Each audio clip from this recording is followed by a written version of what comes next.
They said that when you meet your fated mate, the world stops. They lied. Mine burned. It happened the night of my 18th birthday, under a blood moon that painted the sky like spilled wine. The pack gathered in the courtyard, hundreds of glowing eyes watching as the Alpha himself stepped through the firelight. Welcome back, pack. If you've been following our stories, you already know fate doesn't play fair. And if you're new here, you've stepped right into the middle of something wild. Remember to subscribe and turn on the bell so you don't miss a single heartbeat of our story, because from here on, every choice Aria makes could decide not only her destiny, but Kale's too. Now, let's step back into the moonlight. Alpha Kale Draven. Every she-wolf dreamed of him. Every wolf feared him. And yet, fate decided he was mine. I felt it the moment his scent reached me, smoke, pine, and the storm. The mate bond snapped into place like a spark hitting dry leaves. My heart froze.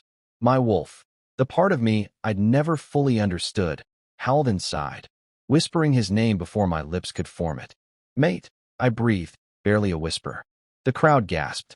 Kale's silver eye met mine, sharp, unreadable, terrifying. He took a step closer. My pulse stuttered. The bond surged through me, invisible threads pulling me toward him. The world fell away. It was just us. Destiny. Breath. Fire. But then his gaze changed, from shock, to anger, to something darker. No, he said flatly. This can't be. The murmurs began. I stood frozen, still half smiling, still waiting for him to reach for me. Instead, he turned to the pack. I, Alpha Kale Draven, reject you. Aria hail as my mate. The words hit harder than claws. I didn't understand. Couldn't breathe. The mate bond recoiled, snapping inside my chest like a breaking chain. Pain, searing, primal, tore through me. Every nerve screamed. My wolf whimpered. Laughter rippled through the crowd. Someone whispered, an Omega? The Alpha's mate? Impossible. My vision blurred. And still, Kale didn't look back. I remember running, bare feet pounding the cold earth. The sound of wolves shifting behind me, but no one followed. Rejection had already branded me untouchable. The forest swallowed me whole. Branches clawed my arms, my tears burned. The mate bond, broken and bleeding, pulsed faintly. I could still feel him. His pain, his anger, his restraint. Why did it feel like he wanted to follow, but couldn't? The moonlight grew harsher. The deeper I went, the louder my wolf growled inside me. Don't stop, she urged. Run. And then, a whisper. Not in my ears, but in my mind. Soft, cold, ancient. Child of the moon, awaken. My breath hitched. The air shimmered.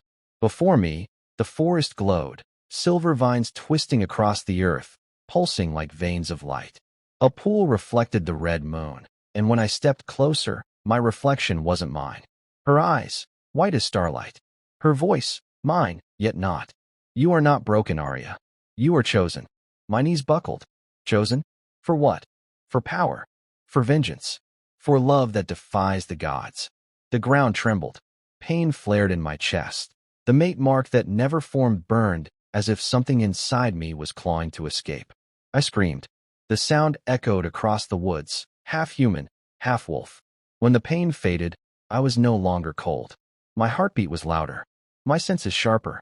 And deep inside, I felt him. Kale. Through the bond that shouldn't exist. Faint. Guilt. Rage. He felt me too. What are you, Aria? He whispered faintly in my mind. I froze. You can hear me? Impossible. Then silence. I woke at dawn beside the glowing pool, my body trembling, my skin marked with faint silver veins that pulsed like moonlight. Was it real? Had the moon goddess really spoken to me? I didn't know. But I knew one thing. I could never return to the pack. Not after what he did.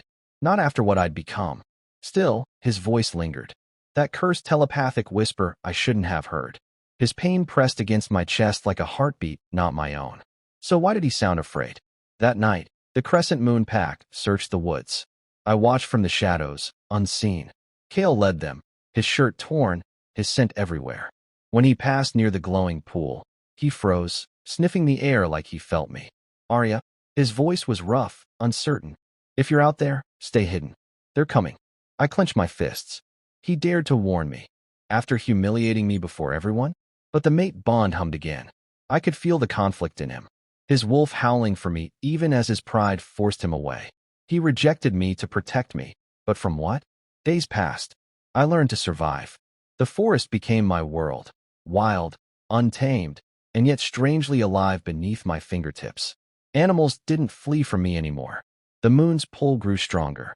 Sometimes I saw flashes, Kale fighting something unseen, blood dripping down his arm, eyes glowing with torment. Through the bond, I felt every heartbeat he tried to hide. And then, one night, I made a vow. You broke me, Kale Draven, but I will rise. And when I do, you will wish you had never let me go. The wind howled in answer. The moon shimmered above, and a faint voice, hers again, whispered, "Then rise, my chosen Luna." The forest never truly slept. Even when the world was quiet, it breathed, like something ancient beneath the soil was waiting for me to listen. I didn't dream anymore. I heard whispers in the wind, soft pulses in my mind, fragments of emotion that weren't mine. Pain, regret, rage. Kale. His emotions flickered in and out like weak radio signals, and every time they did, my heart stumbled, unsure if it should ache or burn. I tried to block it out, to focus on surviving, but the bond wouldn't let me. It pulsed faintly every time I closed my eyes, like a heartbeat echoing through both our souls. "You have to let go," I whispered into the dawn. But even I didn't believe it. I found a small stream near the glowing pool from the night before. The water shimmered faintly, tinted with moonlight even in the day. When I cupped it in my hands, it felt warm, almost alive. Chosen. The word the moon spirit had used still echoed in my head. Chosen for what? Power? Vengeance? Love?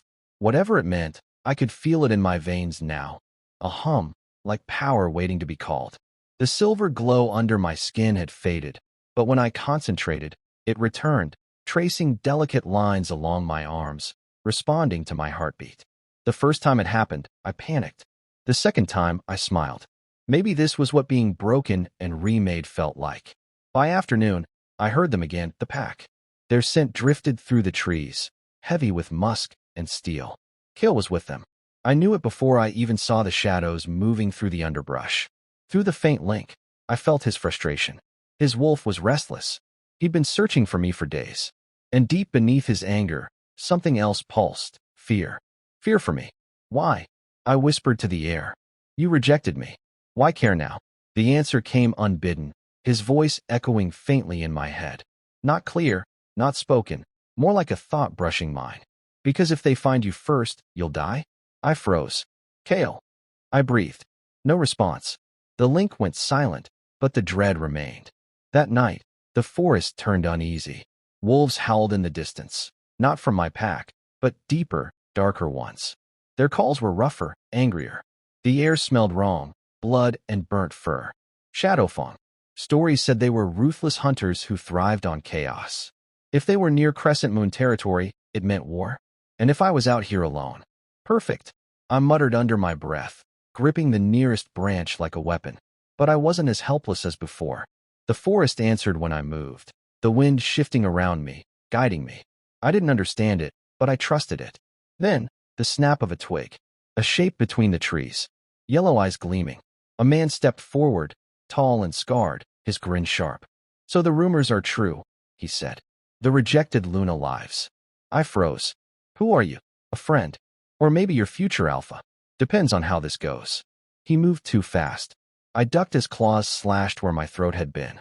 My wolf surged, not fear, but fury. My nails burned silver, my vision blurred. And before I could think, I struck back. Light flared from my hands, a sudden burst that threw him backward. He screamed, clutching his face, smoke rising from his skin. I staggered, staring at my trembling hands. What was that? A voice, faint, pained, whispered through the bond. Aria? Kale? I don't know, I whispered. But I think I just burned someone. Stay where you are, he ordered sharply. I'm coming. Don't you dare, I hissed. You rejected me, remember? Silence. Then, pain, deep and sharp. But not mine. I gasped as the sensation tore through my chest. Kale had been hit. Through the bond, I could feel it. The burn of claws, the roar of battle, his body shifting as steel met flesh. It wasn't a vision. I was living it through him. Kale. No answer. only chaos. My heart raced, mirroring his. I saw flashes, the forest from his eyes, wolves fighting, shadows swarming. I had to move. I ran toward the pull in my chest, the bond guiding me through the maze of trees. My bare feet tore against roots and rocks, but I didn't stop until I reached the clearing. The scene was chaos. Crescent moon wolves clashed with shadow fangs under the rising moon. And in the center, Kale, blood on his knuckles, a gash across his shoulder. His eyes burned silver as he tore into another wolf. But when his gaze locked on me, everything stopped. Aria, he breathed. Our eyes met, and the world went silent. Just the two of us, hearts pounding, bond crackling between us like lightning. For a moment, I saw what he tried to hide. Fear, relief, longing. You shouldn't be here, he growled, his voice rough and trembling. You shouldn't have rejected me. I snapped back. He flinched. Then, before either of us could speak again, a shadow fang lunged from behind him. Instinct took over. I reached out, shouting, and the same silver light erupted from my hands, striking the attacker midair. The wolf fell, twitching, eyes wide in shock. Kale turned, stunned. Aria, what did you? I don't know. I yelled. It just happens when I. He moved in a blur, grabbing my arm, pulling me against him. His grip was rough, desperate. His scent, that same smoke and storm, hit me like a drug. You shouldn't be here, he whispered again, but softer this time. I looked up at him, at the blood streaking his jaw, at the wild panic in his eyes. Then why does it feel like you need me to be? His breath caught. The bond flared, stronger this time, almost audible. The air between us shimmered. I could feel his heartbeat against mine, his emotions bleeding into me. Anger, guilt, desire. You shouldn't feel this, he said, almost to himself. Too late, I whispered. We stood there, tangled in silence, surrounded by chaos. Then his eyes softened, and I swear for a second, I saw the man beneath the alpha, the one the world didn't get to see. You have no idea what you are, Aria, he said, voice breaking. Then tell me. I can't. Not yet. He stepped back, severing the touch. The bond pulsed like it had been wounded. Go, he said roughly. Run before they see you. I'm not leaving you. That's an order. The alpha in him surfaced, command thick in his tone, and my wolf trembled in response. But beneath it, I felt something else. Fear. Not for himself, for me. I didn't move. Then I saw them. More shadow fangs emerging from the dark. Too many. Kale shifted before my eyes, bones snapping, fur bursting through skin. His massive black wolf form towering above the rest. He turned his head once, eyes locking with mine, silver blazing under the moonlight. Run, his voice thundered through my mind. And this time, I obeyed. I ran until the battle sounds faded behind me. My body trembled, my mind spinning. What had just happened? That power, that bond, and Kale's voice in my head. It wasn't supposed to be possible. I reached the glowing pool again and collapsed beside it, chest heaving. When my reflection appeared, I almost didn't recognize myself. My eyes glowed faint silver. My skin shimmered faintly. You're changing. The moon spirit whispered faintly from somewhere unseen. Into what? I asked, my voice shaking. Into what you were always meant to be. The forest pulsed around me, alive and aware. And deep inside, I felt Kale again, faint, weak, but alive. His final thought before the bond dimmed made my blood run cold. They're coming for you, Aria. Run north. Don't trust anyone, not even me. That was the night the forest stopped whispering and started watching. The night I realized my rejection wasn't just fate's cruelty. It was the beginning of something far darker. Because if Kale was warning me not to trust him, then maybe the alpha who broke me wasn't the real monster. Kale's voice still echoed in my head. Don't trust anyone, not even me. The words clung to me like frost. I'd been staring at the reflection in the silver pool for hours, watching the faint glow beneath my skin fade in and out with my heartbeat. Chosen, hunted, changing. I didn't know which one frightened me more. Then the forest shifted. The breeze that usually felt alive suddenly stilled, like the world was holding its breath. A low growl rippled through the shadows behind me. I didn't turn immediately. I let my senses stretch instead, the way they'd begun to ever since the rejection. Blood, wet earth, and the sharp tang of fear. Not mine. Theirs. I know you're there, I said softly. Two wolves stepped from the dark, one lean and scarred, the other massive with eyes like molten gold. Shadowfang scouts. The smaller one shifted mid-step, fur melting into skin until a tall man stood there, smirking, fangs still peeking through his grin. The lost Luna. We didn't think you'd survive the woods. My pulse kicked, but I didn't move. You should have stayed thinking, I murmured. The golden-eyed wolf lunged. Reflex took over. I threw up my hands, and light burst from me again, brighter than before. The air crackled. The wolf hit the ground with a strangled yelp, smoke rising from its fur. The other man hissed, stepping back. What are you? Still figuring that out. He turned to run, but before he could, a black blur slammed into him from the side, snapping bone and tearing flesh. Kale. Even in wolf form, I recognized him. The size, the scent, the energy that crashed through the clearing like a storm. He pinned the scout, growling low before snapping its neck with one brutal twist. Then his gaze shifted to me. Silver eyes, blood-streaked fur. Every instinct screamed to run, but the bond hummed with relief. You shouldn't be here, I whispered. His wolf tilted its head, a low rumble vibrating through the air. And then his thoughts brushed mine. You ignored my warning. You didn't tell me two of them were hunting me. You shouldn't have stayed near the pool. It's marked. They can track the energy now. Then why didn't you destroy it? Because it's not meant to be destroyed, Aria. It's meant to awaken you. I froze. What do you mean? Kale shifted then, fur melting into skin, his massive form shrinking until he stood bare-chested in the moonlight, scars tracing down his ribs like battle lines. He looked exhausted and beautiful in a way that made my heart ache and my anger worse. You've been marked by the moon's power, he said quietly. The Shadowfangs want that mark. They can use it to tear open the barrier between packs. And you know this how?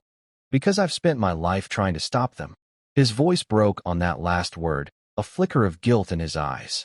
He stepped closer, slow enough that I could have pulled away. I didn't. The bond pulsed, warm, painful, electric. Aria, he said, my name rough on his tongue. I need to see the mark. I hesitated, but the intensity in his gaze stripped my will bare. I turned my arm, letting the moonlight catch the faint silver veins glowing just beneath the skin. He drew in a sharp breath. It's already spreading. What does that mean? It means the forest chose you. You're not just my mate anymore, Aria. You're the key to something the goddess buried centuries ago. His words hung heavy between us. The forest rustled again, like it understood, like it was listening. You're lying, I said, even though deep down, I knew he wasn't. I wish I were. He looked away, jaw tightening. When his eyes met mine again, they were darker, haunted. The reason I rejected you that night, it wasn't pride. It was protection. Every alpha who's ever bonded with the lunar bloodline has died before the next moonrise. The bond kills us. My stomach dropped. So you think by rejecting me, you'll survive? I hoped it would sever the curse. But it didn't. I can still feel you. His hand lifted, almost of its own accord, fingertips hovering just above my skin. Close enough that warmth and electricity crackled between us. I feel everything, he murmured. And I did too. The bond vibrated with life, fear, longing, denial, all tangled into one unbearable pull. For a heartbeat, neither of us moved. Then he whispered, almost pleading, "Don't make me choose between my heart and my pack, Aria." I stepped closer. You already did. Our eyes locked, and that was when the ground shook. A roar echoed from the north. Kale's head snapped up, every muscle tensing. They found us. Shadowfangs. More of them. Too many. He shifted instantly, fur bursting through skin, bones cracking. I stood beside him, the silver light under my skin flaring like it was answering his transformation. Stay behind me, his voice thundered through my mind. Not a chance. The first wolf lunged. I met it with a burst of light, so bright it lit the entire clearing. Kale tore into another, his movements fluid, deadly. The fight was chaos, claws, light, blood, and the sound of my heart slamming against my ribs. Then, a slash across my arm. Pain seared through me, but as the blood hit the ground, the soil glowed, pulsing with silver veins that spread outward like fire. The Shadowfangs froze, howling as the light touched them. Then they disintegrated into ash. I stared, shaking. Kale shifted back, breathing hard. His eyes were wide. I don't know how I did that, I panted. You don't need to. You just made sure every Shadowfang alpha will come for you now. The way he said it wasn't angry. It was terrified. He stepped forward again, this time without hesitation, cupping my face in both hands. His thumbs brushed my jaw, rough and trembling. You can't stay here anymore. Then where? With me. My breath caught. You rejected me. And I'll live with that damn mistake every day. But I won't let them take you. For a moment, I forgot about everything. The curse, the blood, the danger. All I could see was him, standing there under the moonlight, eyes full of the war he was fighting inside himself. Our bond hummed again, stronger this time. I felt his heartbeat, fast, wild, completely synced with mine. His hand slid down to my arm, stopping just above the glowing mark. The touch burned and soothed all at once. This mark means the forest claimed you, he whispered.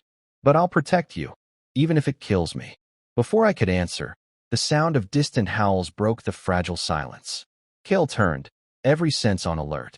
They're regrouping. Then let's move. He looked back at me, expression unreadable. Stay close. No matter what happens, don't let go of my hand. He shifted again, massive, black, powerful, and when he lowered his head, I climbed onto his back. The forest opened before us, silver leaves parting like a path had been waiting. As we ran through the moonlit trees, I glanced at the mark on my arm, now pulsing brighter than ever. And for the first time, I wasn't sure if the forest was protecting us, or guiding me somewhere I wasn't meant to survive. The forest blurred around us, streaks of silver and black rushing past, as Kale carried me deeper into the unknown. His wolf form moved like liquid shadow, muscles flexing beneath my hands as I held onto his fur. The cold wind stung my face, but I didn't dare close my eyes. Something was following us. I could feel it. Not the shadow fangs, something older, heavier, almost sentient. When Kale finally slowed, the trees opened into a small clearing surrounded by ancient stone ruins. Moss-covered pillars reached toward the stars, and in the center stood an archway engraved with runes that pulsed faintly, just like the mark on my arm. Kale lowered me gently to the ground and shifted, his breathing harsh. For a moment, he just stood there, bare-chested, blood and moonlight painting him like a fallen god. We can rest here, he said finally. Where is here? The Temple of Valerian. It was once the heart of the lunar line. The name made something inside me stir, like an echo of recognition. Lunar line, I repeated. You said that before. What does it mean? Kale looked at me for a long time before answering. The lunar bloodline belonged to those chosen directly by the moon goddess herself. They could channel the moon's power, heal, destroy, even command the elements. But their power came with a curse. A curse. The moment they found their destined mate, the bond became fatal. The more they loved, the faster they burned. His eyes darkened, and I realized he wasn't just telling a story. He was reliving one. That's why you rejected me, I whispered. Because loving you means dying by your side. He looked away, jaw tight. I'd die for you, Aria. But not like that. Not when the world still needs you alive. The air between us thickened. I could still feel the pull, the bond humming like an invisible thread drawing us closer. Every heartbeat made it harder to resist. You think I want this power? I asked. I didn't ask for it. I just wanted to belong somewhere. You were never meant to belong to them, he said softly. You were meant to lead them. I laughed bitterly. Led? I can barely control what's happening to me. Kale stepped closer, closing the distance between us. Then let me help you. His hand brushed my arm, just above the mark. The touch was feather-light, but the reaction wasn't. My breath hitched as heat shot through me. Not painful this time, but deep, consuming warmth that spread to my chest and throat. Light flared from under his fingers, and for a split second, I saw a vision, not of this place, but another. A woman with silver eyes standing before a full moon. Wolves kneeling. Her voice a whisper of power. Then it was gone. I gasped and stumbled back. What was that? A memory, Kale said quietly. From your ancestors. The forest around us had gone utterly silent.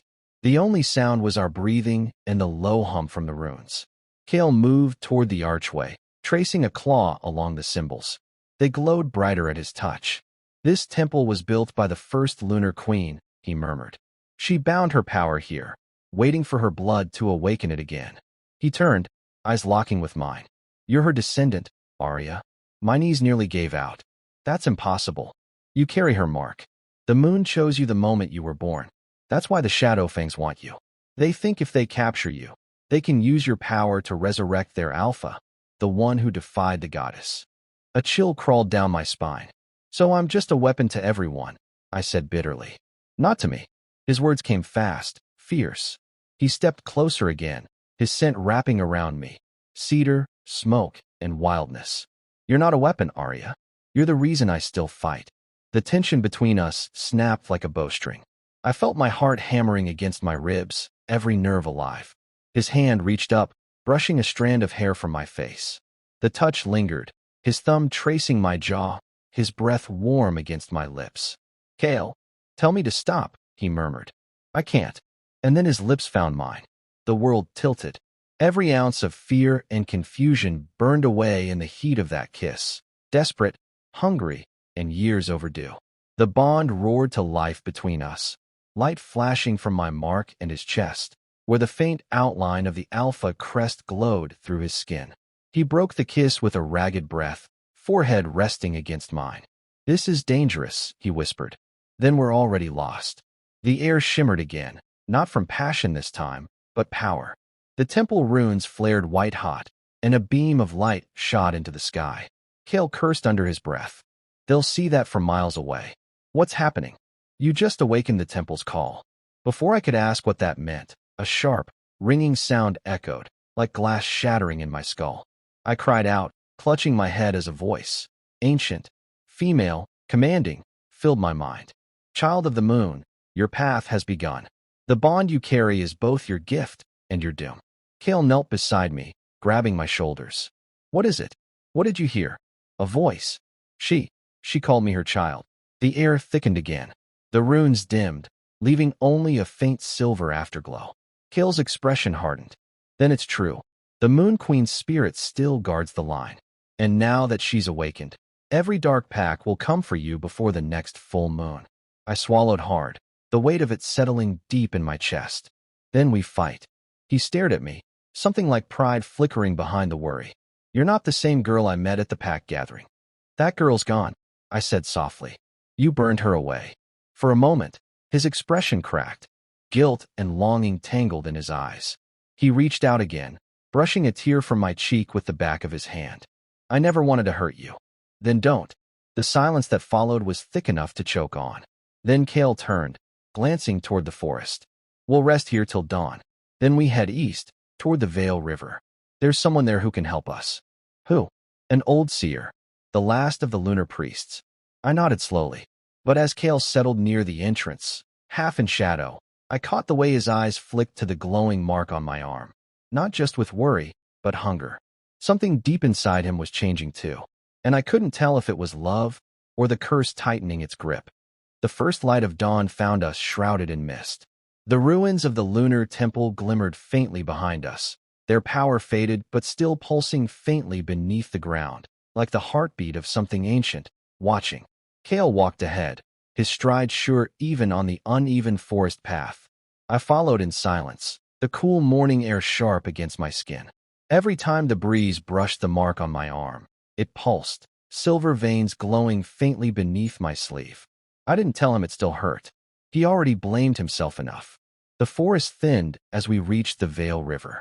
Its surface shimmered like liquid moonlight even under the sun, a pale silver current winding between black stones. The air here was different, heavier, like it remembered things. Kale stopped suddenly. His eyes flicked toward the opposite bank. She's here, he said quietly. The seer? He nodded, then motioned for me to stay close. The tension in his body was palpable, protective, alert, almost territorial. When he shifted slightly, his hand brushed mine. The jolt that shot through me made my breath catch. The bond was stronger now, pulsing between us like a living thing. He felt it too. I could tell by the way his jaw tightened, his wolf pushing close to the surface. Kale, don't, he growled softly. Not now? Not when I can barely hold myself together. But his hand didn't move away. Before I could say anything, a voice, soft and dry as wind through leaves, echoed from across the river. You carry the moon's curse and the alpha's fire. No wonder the air trembles around you. A figure emerged from the mist. She was old, impossibly old, her silver hair braided with feathers, her eyes pale and sightless, yet they seemed to look through me. She stood on the riverbank, leaning on a staff carved with runes that shimmered faintly as she spoke. "I've waited for you, child of the Moon Queen." I stepped forward, my heart pounding. "You know who I am?" "I knew who you were before you did," she said with a faint smile. "And I know why the Moon Goddess marked you again." Kale moved beside me, voice firm but respectful. "We came for answers. The Shadowfangs are closing in. Aria's power is growing, but so is the bond. We need to know how to control it." The seer tilted her head, her expression unreadable. "Control is an illusion, Alpha. You of all wolves should know that." Then her gaze turned to me. "Show me your mark, child." I hesitated, then pushed up my sleeve. The silver veins glowed faintly beneath my skin, pulsing with every beat of my heart. The seer reached out and brushed her fingers over it. Her touch was cold, colder than water, colder than death. And for a second, everything around me blurred. Images flashed before my eyes. Fire, wolves tearing through a burning forest, Kale standing on a cliff with blood on his hands, and a shadow that looked like me, but darker. I gasped and stumbled back, the world snapping into focus. "What was that?" "A glimpse," the seer said, "of what will come if the bond is left unbalanced." Kale's voice was tight. "Explain." The seer turned toward him. "You rejected her, yet your souls remain bound. That defiance twisted the mate link. It feeds on pain now, and power. The more you resist it, the more it will consume you both." My stomach turned cold. "Then what happens if it consumes us?" "You become one," she said simply. "Body, soul, and power fused. Unstoppable, but not entirely alive." Silence stretched between us. Kale's eyes flicked to mine, horror and longing warring in their depths. "There must be a way to stop it," he said. "There is," the seer replied. "But every path comes with a price." She lifted her staff and pointed it toward the river. "Beyond this water lies the hollow veil, a realm between life and death. There, you will find the mirror of Moire. It can sever or sanctify a bond, depending on what the heart chooses." "Sever or sanctify?" I echoed. "If you choose to sever it, you will be free, but your power will fade. The moon will abandon you. And if we sanctify it, then your souls merge completely. You will become one spirit, two bodies bound by a single heartbeat. But beware." Her eyes glimmered faintly. "That kind of bond cannot exist without sacrifice. One of you will not survive the full moon." My breath caught. Kale stiffened beside me. "No," he said sharply. "There has to be another way." "There isn't," the seer said simply. "You can't outrun what the goddess has written." The river rippled suddenly, a low growl echoing from beneath the water. Kale's head snapped up, instincts flaring. "We're not alone." The seer's expression turned grim. "The Shadowfangs followed your scent. They've already crossed the veil." Before I could react, the surface of the river erupted, black wolves leaping through the mist, their eyes red and dripping with malice. Kale shifted instantly, his body exploding into fur and muscle. The seer raised her staff, chanting in a language I didn't know. Light flared around her, pushing back the shadows. I reached for the bond instinctively, feeling Kale's rage, his focus, his need to protect me. And for the first time, I let it flow both ways. Power surged through me, silver light blazing from my veins. The mark on my arm flared, and a shock wave burst outward, sending the attacking wolves flying into the river. When the mist cleared, Kale stood panting, his fur dripping with blood and water. He shifted back slowly, eyes wild. "What did you just do?" "I don't know," I whispered. "It just happened." The seer's voice broke the silence. "The bond is no longer just emotional," she said. "It's divine. Every time you fight together, it grows stronger, feeding off your unity." Kale looked at me, truly looked, and for the first time, I saw fear in his eyes. Not of the Shadowfangs. Of me. "What are you becoming, Aria?" "What you made me," I said softly. The seer turned toward the river, her form beginning to fade like mist. "Find the mirror before the next full moon," she said, "or the bond will decide for you." Her voice echoed as her image vanished completely. Kale exhaled, running a hand through his hair. "Looks like we're heading into the veil. And after that, we survive, or we burn." He turned to me then, stepping close enough for our breaths to mingle. His hand rose to my face, fingers trembling slightly. No matter what happens, he murmured, I won't let the goddess take you. You might not have a choice, I whispered back.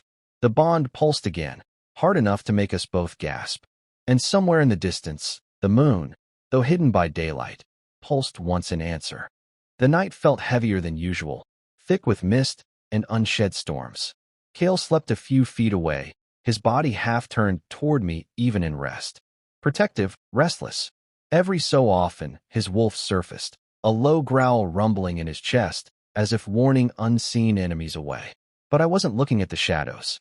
I was watching him. The firelight traced over the scars across his back, old ones, silvered with time, and the new ones from our battle at the river. Each mark told a story he never shared. Each one whispered something my heart already knew. He carried too much pain alone. You're staring again, Kale murmured suddenly, his voice rough with sleep. I froze. I thought you were asleep. I was, until your heartbeat started echoing in my head. His eyes opened, silver in the firelight. The bond hummed faintly, alive and unpredictable. I could feel his pulse in my own veins. It wasn't normal, but then, nothing about us ever was. He sat up slowly, the blanket falling from his shoulders. We should move before dawn, he said. The veil won't stay still for long. Won't stay still. It shifts. It doesn't like the living crossing through. I frowned. You sound like you've been there before. His jaw clenched. Once. Long ago. And I barely made it back. That was all he said. But the way he looked at the mist rising from the river told me the rest. Whatever waited inside the hollow veil, it terrified even him. We crossed at dawn. The river's surface rippled as we stepped in, cold as ice, yet glowing faintly under our skin. The moment my foot touched the other side, the air changed. It was colder, quieter. Even the wind felt wrong. The world beyond was not made for the living. The trees leaned unnaturally, their bark as pale as bone. Shadows moved even when nothing cast them. The air smelled faintly of silver and sorrow. Stay close, Kale said, his hand brushing mine. Trust me, I wasn't planning to wander off. We walked for what felt like hours, the same landscape repeating itself like a looped dream. No sound but our footsteps and the faint echo of whispers that seemed to come from everywhere and nowhere. Then I heard it, a voice. Faint, melodic. Familiar. Aria. I froze. Did you hear that? Hear what? Kale asked, scanning the trees. My mother, I whispered. Kale's eyes widened. Aria, don't listen. But it was too late. The mist thickened, and the world shifted. Suddenly, I wasn't in the veil anymore. I was home, in the old pack house kitchen, the smell of bread and pine everywhere. My mother stood by the window, humming softly as she kneaded dough. Alive. Smiling. My throat closed. Mom. She turned, eyes warm. You've grown, my little moon. Tears blurred my vision. You died when I was 6. Death is just another veil, Aria. Her voice was exactly as I remembered. Soft, lilting, safe. She reached for me, her fingers brushing my cheek. Warm. Real. You don't have to carry this burden, she whispered. You can still turn back. But before I could answer, a shadow flickered behind her. Tall, silver-eyed. Kale. Aria, that's not her. The illusion cracked. My mother's face twisted, her eyes bleeding into black voids. He'll destroy you, she hissed, voice warping. Just like he destroyed me. Hands of darkness burst from the ground, grabbing at my arms. I screamed, the mark on my skin burning like fire. Kale lunged through the illusion, grabbing me by the waist. The contact snapped everything back. The kitchen vanished. The forest returned, the shadows retreating with a hiss. He didn't let go. Not immediately. His chest heaved against my back, his heart pounding as hard as mine. I told you, he growled softly. The veil feeds on your fears. That wasn't fear, I whispered. That was memory. He turned me around, eyes storm dark. Then it's worse than I thought. It's in your bloodline. I swallowed hard. You mean the Moon Queen's curse? Yes. The veil is where she died, Aria. Where she tried to defy the goddess herself. My chest tightened. And we're walking right into her grave. We don't have a choice, Kale said. The mirror's hidden in her tomb. And if we want to survive this bond, one of us has to die, I finished bitterly. He flinched, just slightly. Hours later, we reached the heart of the veil, a clearing surrounded by enormous black monoliths. In the center stood a pool of silver water, so still it looked like glass. The mirror of Moire. It wasn't really a mirror. It was a reflection that didn't belong to this world. As we approached, whispers filled the air again, not cruel this time, but mournful. A woman's figure shimmered above the water, tall, regal, eyes white with moonlight. "Child of my blood," she said, her voice like whined through hollow bones. "You have returned." Kale dropped to one knee instinctively, head bowed. I could feel the power radiating from her. Ancient, beautiful, terrifying. "You're the Moon Queen," I breathed. "Once," she said. "Now I am only what remains of her will. And you, Aria Hale, are the last of my line." I wanted to ask 1,000 questions, but she turned to Kale first. "And you, Alpha of Draven blood, you carry the fire that once burned my empire to ash." Kale looked up sharply. "I wasn't born when that happened." "No," she said softly. "But your ancestor was. And his betrayal began this curse." The pieces began to click. Our ancestors were mates. She nodded. "He loved me, but he feared my power. When he defied me, the goddess punished us both, binding love and death together in our bloodlines. That is why every Draven and every lunar heir are drawn to one another and doomed to suffer." Kale's fists clenched. "Then tell us how to break it." The queen smiled sadly. "Break it? You cannot, but you can transform it." "How?" "The mirror of Moire does not decide fate. It reveals truth. Step into it together, and it will show what must be done. But beware." Her form flickered. "The reflection does not lie, and once you see your fate, it cannot be undone." Then she was gone. The air grew still. Only the pool shimmered, waiting. Kale turned to me, his expression unreadable. "Are you sure you want to do this?" "We don't have another option." He exhaled slowly, then took my hand. His grip was warm, steady. "Then whatever happens," he murmured, "we face it together." I nodded. My pulse raced. The moment our joined hands touched the surface of the mirror, light exploded outward, swallowing us whole. The world fell away, and in the reflection, I saw something I would never forget. Kale, kneeling before me, his chest pierced by silver light, and my own hands covered in blood. The vision shattered, and I gasped for air, collapsing against Kale as the light died. He caught me instantly. "Aria, what did you see?" Tears blurred my sight. "You. Dying because of me." His hands tightened on my arms. "Then we'll find a way to change it." But deep down, I knew the truth. The mirror didn't show possibilities. It showed destiny, and fate had already chosen who the sacrifice would be. The forest was silent when we left the Vale, too silent. Even the wind refused to speak. Kale walked ahead, his steps steady but his scent shifting, sharp with fury, laced with guilt. The bond between us pulsed with every heartbeat, a rhythm I could no longer ignore. I wanted to hate him for pulling me into this fate. I wanted to hate the mirror for showing me the end. But all I could feel was him. The heat, the ache, the maddening pull that made every breath taste like him. "You're too quiet," Kale said at last, glancing back at me. "Because I'm trying not to think." He stopped walking. "About what?" "About the vision. About your death." He turned fully, eyes glowing faintly silver. "Then stop." "How am I supposed to stop thinking about something like that?" "By focusing on what's real." He stepped closer, the air thickening between us. His voice dropped to a rough whisper. "I'm here, breathing, bleeding, alive. Whatever that mirror showed you, it doesn't get to decide for us." I tried to hold his gaze, but the energy pulsing between us was too much. The mark on my shoulder, the same one that had burned during the vision, flared again, a deep throb that matched his heartbeat. He noticed it immediately. "It's reacting to me," he said quietly. "The bond's growing stronger." "Too strong," I whispered. "If it keeps doing this, then we learn to control it." Before I could answer, he reached out, fingertips grazing the edge of the mark. A spark jumped between us, blindingly bright. My knees nearly gave out. The bond surged, flooding me with warmth and confusion. Every emotion he tried to bury, the desire, the protectiveness, the fear of losing me, hit like a tidal wave. "Kale, breathe, Aria." He steadied me with one arm around my waist, the other pressed over my heart. His touch was grounding, but it also set fire to my veins. The world around us flickered. For a second, I saw flashes, not of the Vale, but of us. A battlefield, his arms around me, blood on my hands. The moon split in two. Then it vanished, leaving only silence. Kale's jaw was tight. The bond's merging our visions now. It's showing both sides. So it's not just my fate, I said shakily. It's ours. He nodded once. And that means if one of us dies, the other does too. The realization sat between us like a curse. We traveled until nightfall, stopping at the ruins of an old outpost half buried in moss.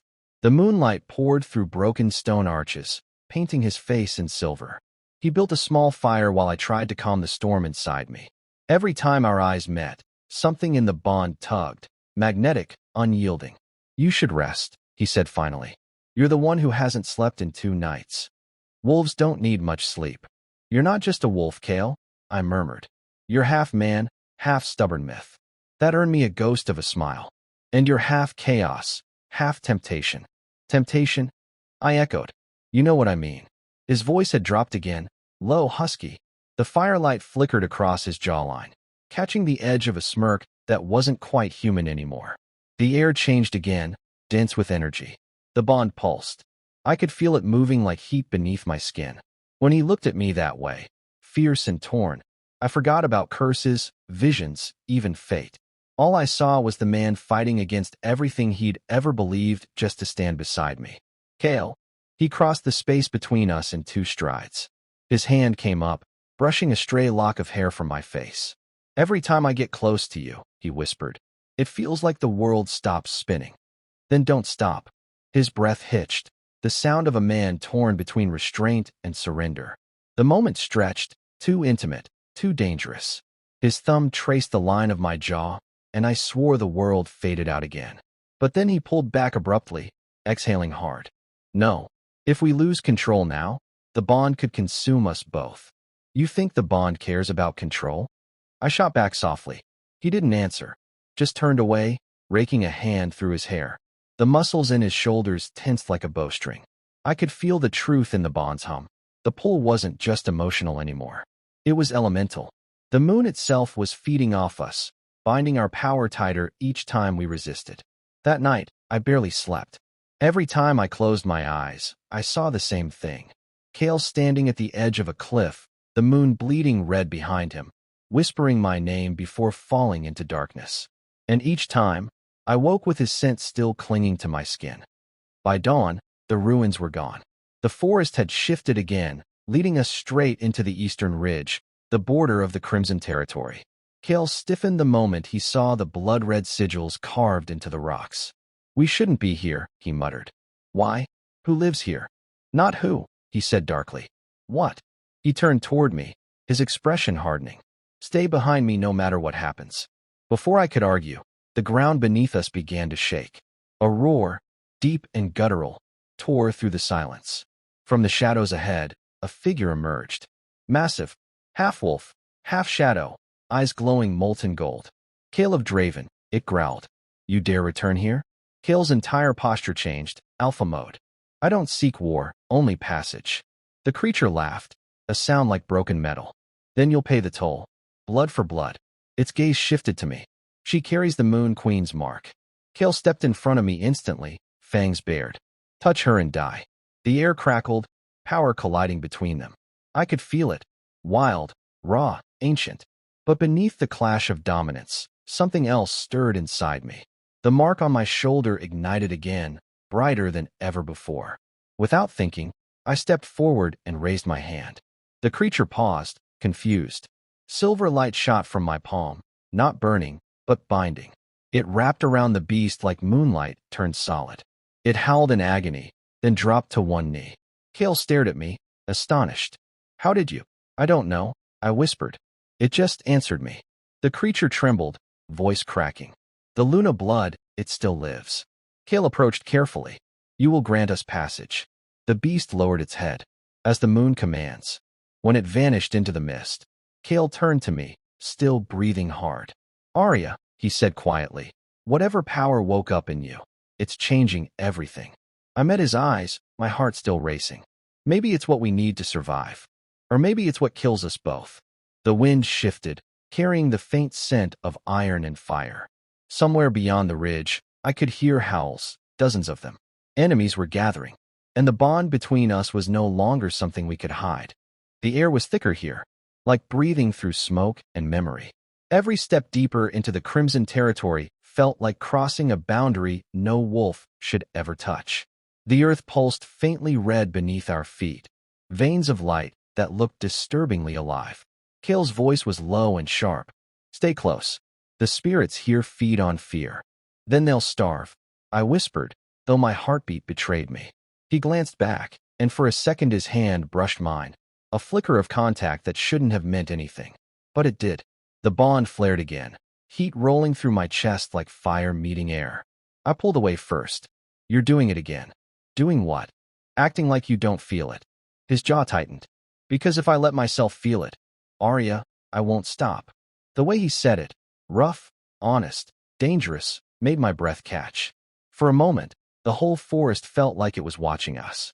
Then, from somewhere deep in the shadows, a voice whispered, "Then maybe you shouldn't." Kale spun, claws half-formed, eyes glowing silver. I felt it too, that shift in the air, the ancient presence that wasn't wolf or human. Out of the mist stepped a figure cloaked in crimson silk. Her face was hidden, but her scent was unmistakable, ancient, sweet, and deadly. "The infamous Alpha of Draven," she purred, "and the girl who carries the Moon Queen's mark." Kale growled, "We seek only passage. And yet you walk into my dominion with power dripping from your bond." She tilted her head. "Do you even know what you've become, little wolf?" I swallowed hard. "No, but I'm starting to learn." "Good," she smiled, teeth too sharp. "Because knowledge is what I trade." Kale moved slightly in front of me. "What do you want?" The woman extended a pale hand. "A pact. Blood for blood. I'll tell you how to survive what's coming, and how to control your bond, if you pay the price." "And what's the price?" Kale asked warily. Her lips curved. "A memory. One precious enough to hurt." The forest pulsed once, and I could feel Kale's mind brush against mine. The faint telepathic whisper of warning. Don't trust her. But something in me, that strange pulse of power from the Moon Queen's mark, pushed forward. "If it gives us an advantage, I'll do it," I said. Kale's hand shot out, grabbing my arm. "Aria, no. You can't protect me from everything." "I can damn well try." The woman's laughter echoed like glass breaking. So noble. So predictable. She turned to me. "Come, Luna child. Let me taste your past." The world spun as her fingers brushed my temple. Suddenly I was back there, standing in the courtyard again. My 18th birthday. The rejection. The pain. But this time, I saw what I wasn't supposed to see. Kale. Moments before the rejection. Talking to the council. "If I claim her," he said, voice breaking, "they'll kill her." The prophecy. "Then reject her." The beta interrupted coldly. "You'll save the pack." Kale's fists clenched. "Save it? Or control it?" "She's the Moon Queen's descendant," the beta hissed. "If she bonds with you, she'll inherit your alpha power. You'll be weaker. She'll rule through you." Kale's silence said everything. And then, the rejection. The memory faded. I staggered back, gasping. The woman smiled, crimson eyes glowing. "Now you know the truth." Kale's voice was low. "What did you show her?" "Only what you hid." He turned to me, eyes dark. "Aria, you rejected me to protect me?" I whispered. "Or to protect yourself?" "It wasn't like that." "Then how was it, Kale?" "Because from where I'm standing, you chose your power over me." The silence between us was louder than the wind. The woman chuckled softly. "Ah, love. Such a fragile thing for creatures made of fury." Kale glared at her. "We're done here." "Not quite," she said. "The pact is complete. Your price is paid, girl." "What did you take?" I demanded. "The memory you needed most." And when she vanished into mist, I realized what she meant. Because when I tried to remember my mother's face, I couldn't. We camped beneath the crimson trees that night, silence stretching like a wound. Kale sat near the fire, watching the flames like they could offer redemption. I stood a few feet away, the mark on my shoulder burning faintly. "Aria," he said quietly, "I didn't want you to see that." "Then maybe you shouldn't have done it." He exhaled slowly. "If the council knew what you were, they would have hunted you. I had to make them think I didn't care. It was the only way. You humiliated me, Kale. You broke the bond in front of everyone. And it nearly killed me." His voice cracked. "You think I walked away untouched?" I turned to him then, truly looking, at the exhaustion in his eyes, the raw pain in his posture. Through the bond, I could feel it too. The ghost of that night, the agony he'd buried. Then why keep pushing me away? Because the moment I stop, the world will burn. He stood suddenly, walking closer until he was only inches from me. Every part of me wants you, Aria. Every breath, every heartbeat. But if I take you now, if I claim what's mine, the gods themselves will wake. My voice was barely a whisper. Then let them. He froze. The bond surged again, so strong I felt it in my bones. His hand brushed my cheek, trembling. For a heartbeat, he looked like he might close the distance between us. But then the forest shifted, a sudden chill, a ripple in the air. Kale stiffened. We're not alone. Dozens of red eyes glowed in the darkness. Figures emerging from the mist, warriors cloaked in crimson armor. Crimson sentinels, Kale muttered. The pact was a trap.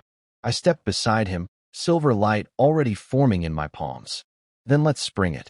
He glanced at me, one shared look of understanding. For the first time, we moved as one. When they charged, we were already shifting, not fully, but enough. Claws met steel. Light met shadow. The bond between us turned into a current, guiding every strike, every breath. For every sentinel he struck down, I felt his pain echo in my ribs. For every wound I took, his roar grew louder. And when the last of them fell, the air burned with the scent of blood and smoke. Kale reached for me, steadying me as I swayed. You shouldn't have. Saved your life? I managed, smiling weakly. You're welcome. He shook his head, a ghost of a smile forming. You're impossible. You like that about me. Too much. The fire in his gaze softened. He looked at me like I was both salvation and sin. Aria, he whispered, you're the only thing that's ever made me afraid. And before I could answer, he kissed me. It wasn't gentle. It wasn't safe. It was everything we'd been fighting against, and everything we couldn't resist. The bond roared to life, blazing silver between us. The moonlight burned brighter, the ground trembling beneath our feet. When we finally broke apart, gasping, Kale's voice was rough. We can't run from this anymore. Then we face it, I whispered. Together. Somewhere deep in the trees, a distant howl answered. Not one of the crimson sentinels, something older. Hungrier. Kale turned toward the sound, his expression darkening. Then we start now. The night was bleeding when we left the crimson woods. The moon hung low, heavy and red, watching, almost warning. Kale didn't speak for a long time after the fight. His shirt was torn, blood streaked across his arms, his jaw set in that silent, furious way that made my chest ache. I wanted to ask what he was thinking, but the bond already told me. Guilt, fear, desire, all tangled into one impossible storm. You shouldn't have risked yourself like that, he said finally, voice rough. You kissed me first, I replied, unable to stop the tremor in my tone. That got his attention. His eyes flicked toward me, silver under the moonlight. That wasn't part of the plan. Neither was any of this. We stopped walking at the ridge where the land dipped toward the old ruins. From here, I could see the shape of it. A vast temple half buried in mist and stone, its walls carved with symbols that pulsed faintly when I looked too long. What is that place? I whispered. Kale's expression darkened. The temple of the first wolf. You've been here before? Once. And I swore never to return. He took a breath, jaw clenching. That's where it began. The curse that binds every alpha. The place where the Wolf King fell. The air grew colder. Even my wolf stirred uneasily beneath my skin. You think this has something to do with us? No, he said softly. I know it does. We descended into the valley, each step echoing through ancient silence. The closer we got, the louder the whispers became, voices carried on the wind, not quite human, not quite gone. Inside, the temple was lit by shards of moonlight cutting through cracks in the ceiling. The walls were alive with carvings, wolves, moons, and spirals that seemed to move when I blinked. At the center stood a broken throne, and on it bones, massive, silver-white bones that shimmered faintly with power. The Wolf King. Kale bowed his head. He was the first of us, the one who defied the gods for love. I moved closer, drawn by something deep in my blood. The mark on my shoulder pulsed again, harder this time, as if reacting to the remains. What happened to him? I asked quietly. Kale's gaze stayed fixed on the throne. He claimed a human mate, broke the sacred balance. When the gods tried to separate them, He tore the veil between life and death to keep her soul bound to his. That's romantic, I said softly. It was madness, Kale said. Their bond infected the world. Wolves born after that night carried fragments of it, power that shouldn't exist. That's the curse. I swallowed hard. So the bond between us is a shadow of his. The weight of it hit me like a storm. My knees weakened. If what he said was true, our connection wasn't just forbidden, it was divine punishment repeating itself. But as I reached toward the throne, a faint voice whispered from the bones. You carry her light. I froze. Kale, did you hear that? Hear what? The Luna reborn. The voice continued, soft but echoing in my skull. Break the chain, or become it. The moment my fingers brushed the bone, light exploded through the temple. I saw flashes, Kale's face, the crimson woods, and then a battlefield drenched in moonfire. A woman, the Moon Queen herself, kneeling beside the dying Wolf King. Her tears turned to silver chains. Let them be bound, she said, until love learns sacrifice. The vision shattered. I gasped, collapsing to the floor. Kale was at my side instantly, his hands catching me before I hit the ground. Aria, what happened? He spoke to me. I breathed. The Wolf King. He said we're the echo of his curse. Kale's face hardened. That explains why the bond is changing. It's not just fate, it's rewriting prophecy. Then maybe we can break it, I said, meeting his gaze. He looked at me for a long moment, something dangerous and hopeful flickering in his eyes. Or it breaks us first. That night, we camped outside the ruins. The air hummed with strange energy, the kind that made the hair on your arms rise. Kale sat near the fire again, silent. I could feel his mind brushing mine through the link, emotions bleeding through, sorrow, longing, and something deeper he didn't want to admit. I moved closer. You're thinking too loud. Sorry. Don't be. I hesitated, then added. You can talk to me, you know? Out loud. He smiled faintly. Talking's not the problem. Then what is? You. The word sent a shiver through me. He turned, meeting my eyes fully. You're everything I swore I wouldn't want again. And yet I can't stop wanting you, he finished quietly. The world felt too still after that. The fire cracked, the wind whispered, but none of it mattered. Just him. When he reached for me this time, I didn't pull away. His fingers brushed my jaw, tracing the outline like a memory he didn't deserve. The kiss that followed wasn't like before. It was slow, aching, a question neither of us wanted to answer. The bond flared bright behind my eyelids. Not pain, not fire, but light. I could see his memories bleeding into mine. His first kill, his first loss, his first moment of fear. And then I saw myself. The night he rejected me, but through his eyes. The agony, the shame, the helpless love. When we finally broke apart, I was trembling. You still think this is a curse? I whispered. He touched his forehead to mine. I think it's the only thing keeping me alive.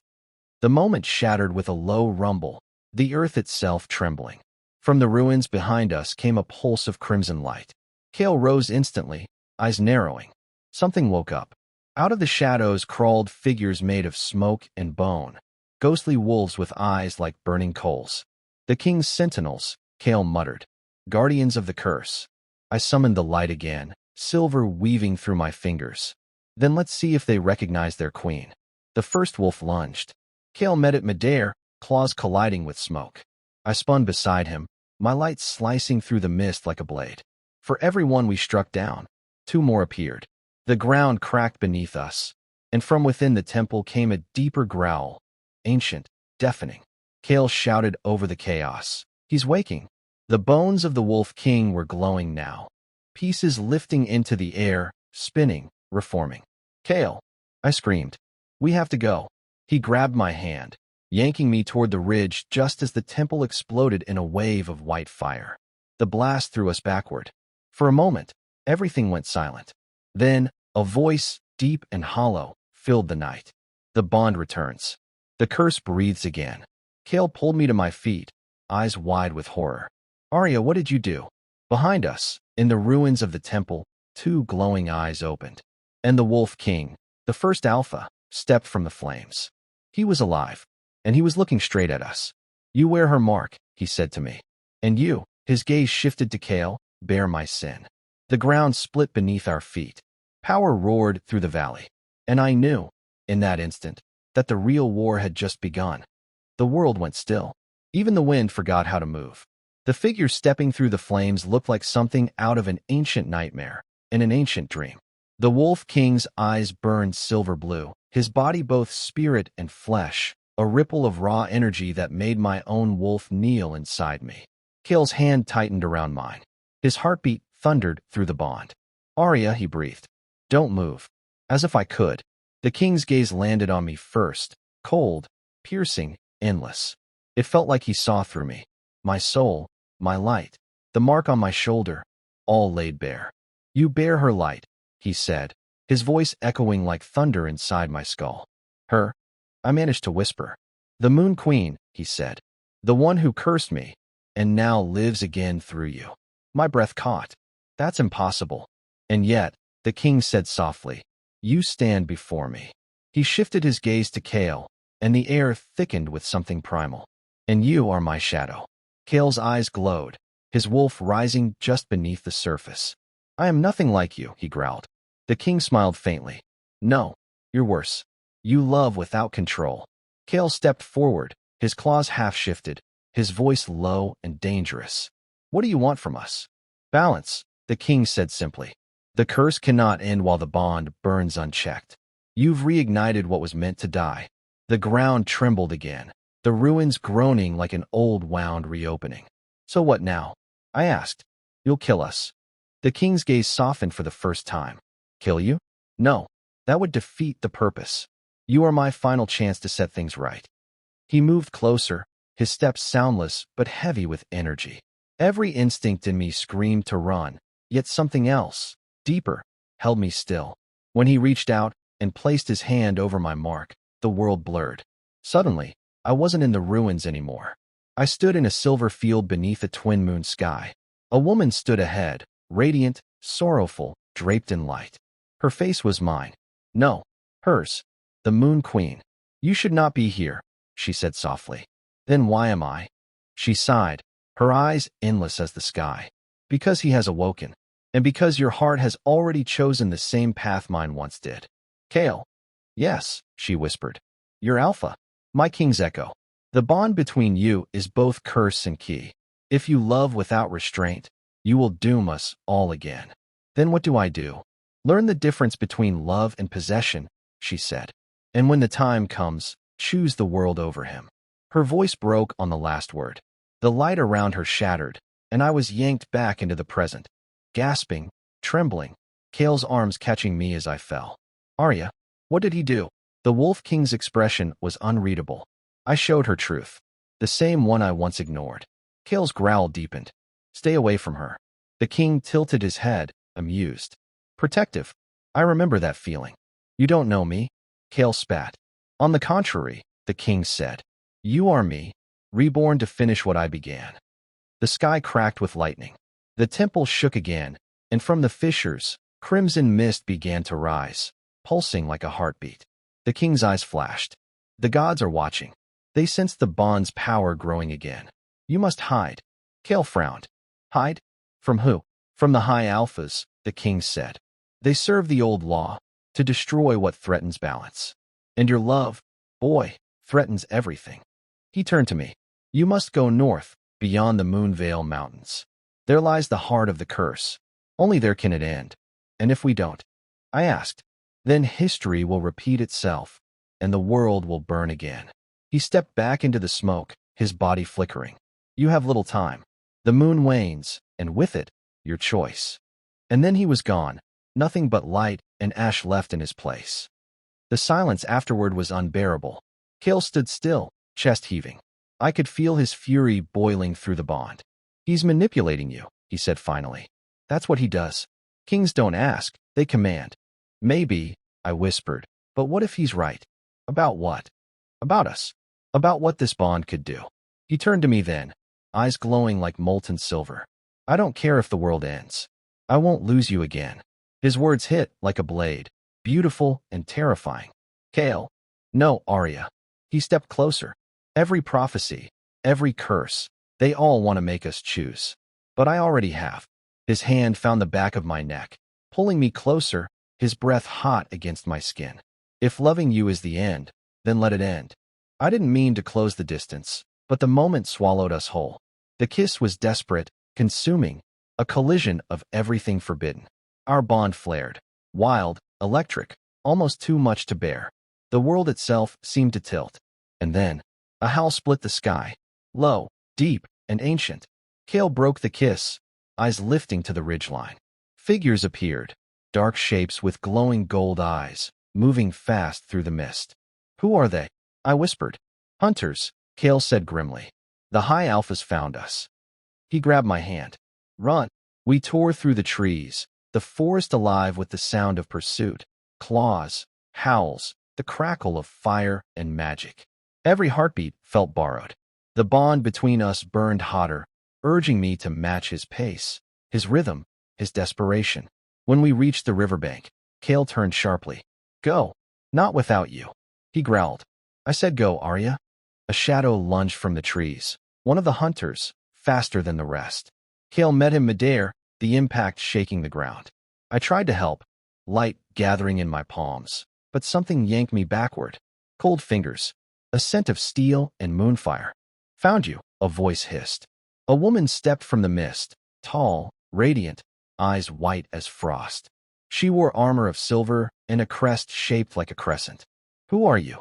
I demanded. She smiled faintly. Seraphine, High Alpha of the Moon Guard. And you, little wolf, have broken the oldest law. She raised her hand, and power surged, cold, blinding. I screamed as light tore through me, the bond snapping with a violent crack. Kale roared somewhere behind me. Aria. The world blurred, and darkness swallowed everything.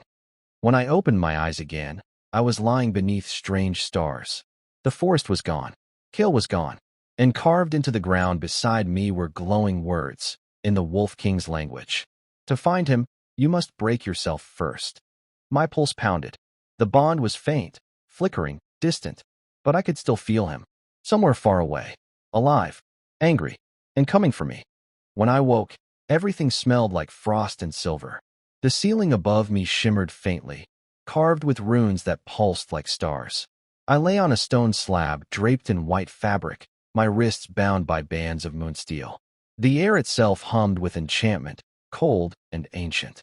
Pain flickered through my veins, not from the restraints, but from the absence. The bond. Kale. The connection between us, once a burning thread in my chest, was now a whisper, flickering, faint, half-dead. Panic rose sharp in my throat. Kale. I whispered into the empty room. You won't reach him.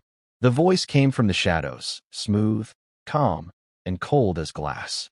Seraphine stepped into the light. Her silver armor caught the glow of the runes, throwing a halo around her pale hair. She looked more like a goddess than a wolf, every movement precise, deliberate. Where is he? I demanded. Alive, she said simply. For now. What do you want from me? She studied me in silence for a long moment, her expression unreadable. Then she sighed, and the edge of her voice softened, just slightly. You think this is cruelty, she said. It isn't. This is mercy. Mercy, I hissed. You chained me, broke the bond. Because you don't understand what it's doing to you, she snapped. Her composure cracked for the first time. That bond is older than you. Older than him. You think it's love, but it's a curse forged by the Moon Queen herself. Her words hit like a blade. I don't believe you. Then believe the scars it's left behind, she said, voice lowering. I loved him once too, the Wolf King, and it destroyed everything. The room seemed to grow colder. You loved him? I asked quietly. She turned away, her fingers tracing the runes on the wall. He wasn't always a monster. Before the war, before the curse, he was like your alpha, proud, stubborn. And when he met her, the Moon Queen, he thought he'd found salvation. She glanced at me, eyes shimmering faintly. But love between divine and mortal things never ends in peace. When she rejected him, he defied the gods themselves. That's how the bond was born, out of rebellion, out of grief. So you think we'll become them? Seraphine's gaze sharpened. No, you are them, reborn. The bond isn't random, Aria. It's a cycle. The moon keeps rewriting the same tragedy, hoping for a different ending. Her words echoed in my head. I wanted to argue, to deny it, but deep inside, something shifted. Memories that weren't mine brushed the edge of my mind. A silver throne. A man with the same eyes as Kale kneeling before me. The sound of my own voice whispering, "I can't love what the gods forbid."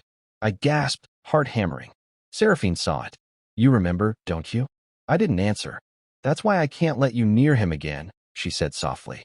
"If you and your alpha unite fully, the curse will ignite, and this world will end as theirs did. So your solution is to keep us apart?" "It's the only way," she said. I pulled against the restraints, fury building in my chest. "You don't understand. That bond, it isn't just power. It's him. It's the only thing keeping me alive." Seraphine studied me, and for a moment, there was pity in her eyes. "Then perhaps it's already too late." The door opened behind her. A guard stepped in, tall, cloaked, carrying a silver staff. "Hi, Alpha," he said. "The prisoner is awake." "I can see that," she replied dryly. "Tell the council she'll be examined before dusk." He bowed and left. When the door closed, Seraphine turned back to me. "I'm offering you something your queen never had," she said. "A choice. Sever the bond now, while you still can, before it consumes both of you. And if I refuse, then I'll have no choice but to end him."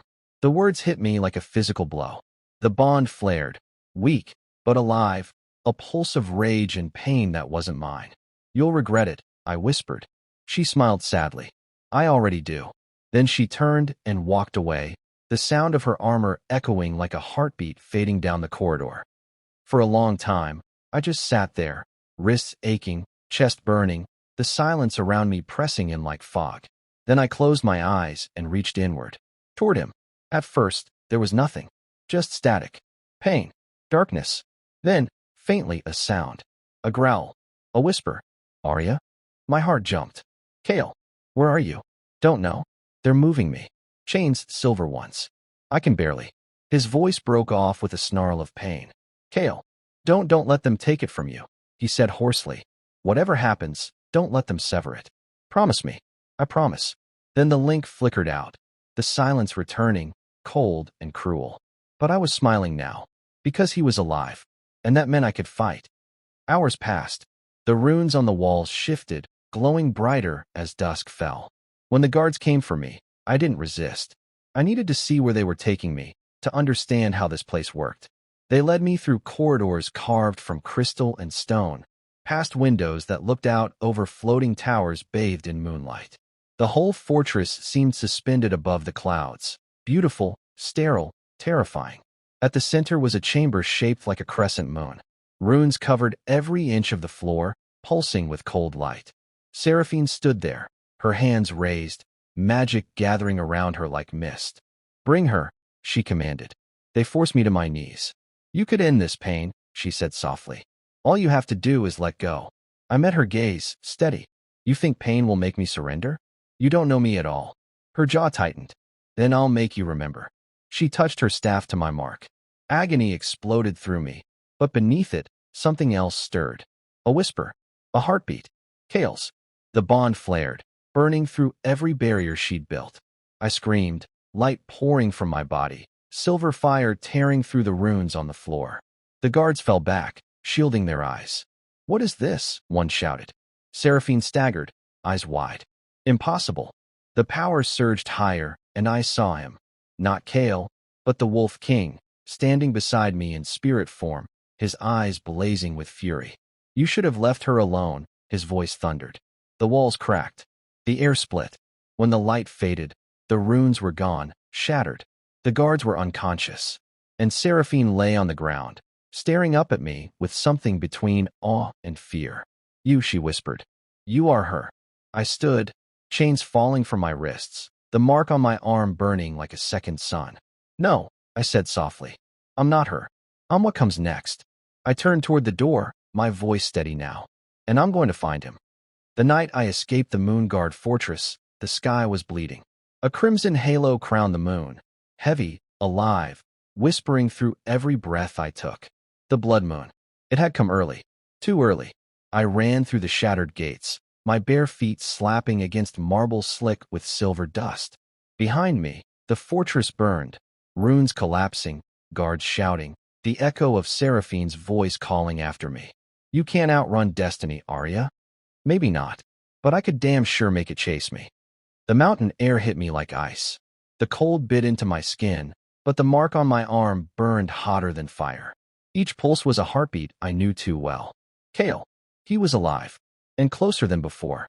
I closed my eyes, reaching inward. The bond responded instantly, a pull low in my chest, sharp and electric, like the world itself wanted to drag me toward him. Aria? The voice was faint, ragged, but real. Kale, you're free? Almost. Where are you? Underground. Chains. Silver. I'm coming for you. You always were stubborn, he murmured, a hint of dark amusement bleeding through the pain. I smiled despite the fear twisting inside me. Then you should have thought twice before rejecting me. Alpha. Don't remind me. The bond shimmered with heat, not anger this time, but something deeper, more dangerous. Longing. Hunger. I forced myself to focus. Stay alive, I whispered aloud. I'm on my way. I reached the edge of the mountain, where jagged cliffs fell into a sea of silver mist. Below, a faint glow pulsed, the moon guard's dungeon tunnels. I leapt. Wind tore through my hair, my heart slamming against my ribs, and then my power caught me. Silver light burst from my palms, slowing my fall, carrying me down like a shooting star. I landed hard on one knee, the shockwave cracking the stone beneath me. The scent of blood hit first, sharp, metallic, old. Then came the sound, chains rattling, low growls, men whispering prayers they didn't believe. I followed the sound deeper, past cells filled with half-dead wolves. They looked up as I passed, their eyes hollow. Stay quiet, I whispered. Freedom's coming. At the end of the tunnel, I saw him. Kale hung from silver chains, blood streaking his bare chest, his head bowed. His breath came in ragged growls. The sight nearly broke me. Kale. His head lifted slowly. When his eyes met mine, everything else disappeared.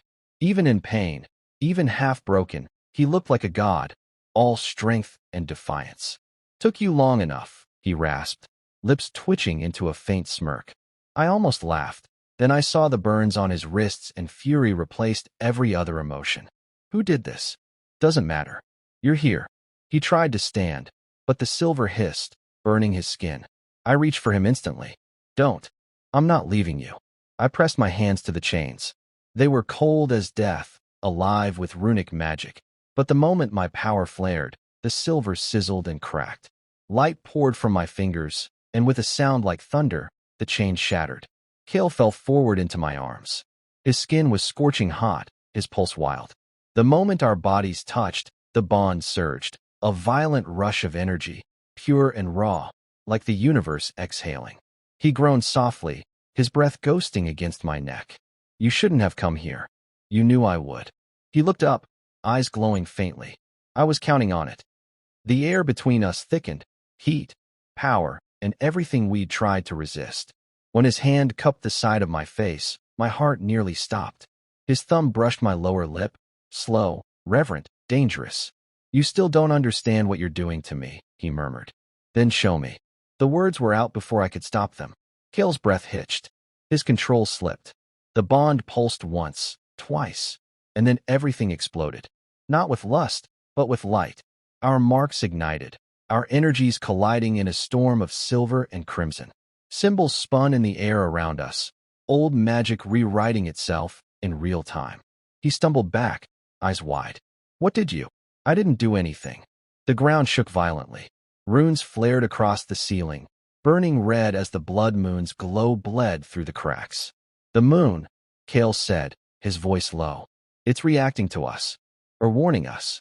A howl echoed from above. Not human, not wolf. Something older. Kale grabbed my hand. We need to move. Now. We ran through the tunnels, dodging falling debris. The ground split behind us, rivers of molten silver flowing where stone once was. As we reached the surface, a shadow descended from the blood moon, a massive, four-eyed wolf made of fire and mist. The moon beast, a creature of divine judgment, sent when the balance broke. It landed with a roar that shook the mountains. Kale pushed me behind him. Get back. Not a chance, I snapped. We do this together. The beast lunged. Kale shifted mid-leap, fur black as night, claws flashing like obsidian blades. I called the light, silver fire pouring from my hands. The battle was chaos, teeth, flame, light, and blood. Every strike sent shockwaves through the valley. The beast pinned Kale, its jaws snapping at his throat. I screamed and thrust my hands forward, unleashing everything. Silver lightning split the sky, slamming into the creature's chest. It howled, its form breaking apart into ribbons of moonlight before vanishing completely. Silence fell. Kale shifted back, collapsing to his knees. I ran to him, dropping beside him, my hands trembling. "You're bleeding. You're glowing." I glanced down. He was right. My skin shimmered faintly, the mark on my arm pulsing in rhythm with the moon. "What does this mean?" I whispered. Kale's voice was rough but steady. "It means the blood moon has chosen its endgame." Endgame. He looked up at the crimson sky, eyes glowing faintly. "Next full rise," he said. "The bond either consumes us or crowns us." A chill ran through me. Crowns us? As what? He met my gaze, something ancient stirring behind his eyes. As the next wolf king and queen. The wind howled across the valley, carrying the scent of blood, smoke, and fate. And somewhere far above, the moon pulsed again, watching, waiting. The night felt alive. The blood moon pulsed above us like a living heart, painting everything in shades of crimson and silver. Kale's words still echoed in my chest. As the next wolf king and queen. I stared at him, my pulse pounding. "You can't be serious." His jaw clenched. "You felt it too, didn't you? The bond changed tonight. The moon chose. Chose us for what? To rule? Or to destroy everything?" He didn't answer. And maybe he didn't have to. The look in his eyes told me he was just as afraid as I was. The wind howled between us. The flames from the fallen fortress flickered in the distance.